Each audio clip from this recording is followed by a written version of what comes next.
Bon, il y a un truc qu'on parle jamais quand on parle d'investissement immobilier, c'est que dans la durée, il y a beaucoup de propriétaires qui en ont marre, au bout d'un certain temps, de louer des logements. Parce que effectivement, soit vous confiez ça à une agence et ça va être mal fait 9 fois sur 10. Donc c'est-à-dire que ça va vous coûter de l'argent, en grosso modo. C'est-à-dire que vous allez avoir des vacances locatives, des jours avec votre appartement vide ou des semaines ou des mois, et donc vous perdez de l'argent. Soit l'agence va faire des bêtises et vous allez perdre de l'argent. Et bien sûr, elle ne reconnaîtra pas sa responsabilité. Tout, dans le meilleur des cas, elle vous offrira les frais de relocation, grand seigneur, mais vous aurez perdu de l'argent. Donc, beaucoup de propriétaires se retrouvent à le faire eux-mêmes ou à suivre ça de très près. Et effectivement, c'est une activité qui est assez usante puisque vous allez avoir à des humains.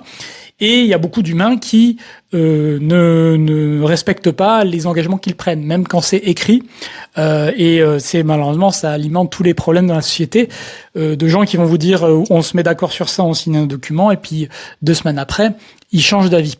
Et donc pour pallier à ça, eh bien la solution, ça va être de panacher les modes de location, et donc de ne pas dépendre uniquement du logement de type habitation, parce qu'en fait, dès que vous changez soit de profil de locataire, soit de mode de location, eh bien, vous n'allez pas avoir tous ces problèmes. Par exemple, si vous faites de la location courte durée, que vous confiez ça à une conciergerie, faut pas vous en occuper, parce que là, vous allez perdre foi en l'humanité en vitesse x2, là.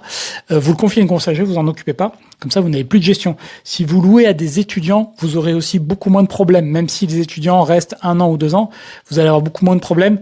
Le gros des problèmes, c'est vraiment lorsque vous louez pour de la location nue à des personnes lambda, pour de la longue durée. Alors évidemment, les problèmes, c'est 5 à 10% des locations, parce que tout le reste se passe bien, fort heureusement. Mais c'est évidemment les histoires que l'on retient et les histoires qui nous prennent du temps. Donc voilà, apprenez à panacher pour ne pas dépendre et vous exposer trop à certaines problématiques. Et bien sûr, il y a plein de manières de filtrer les profils, filtrer les candidats pour éviter là aussi, encore une fois, la grande majorité des problèmes. Moi, j'ai aujourd'hui plus de 45 locataires et je n'ai pas de problème en cours important. Il y a toujours des petits trucs, mais rien d'important, fort heureusement.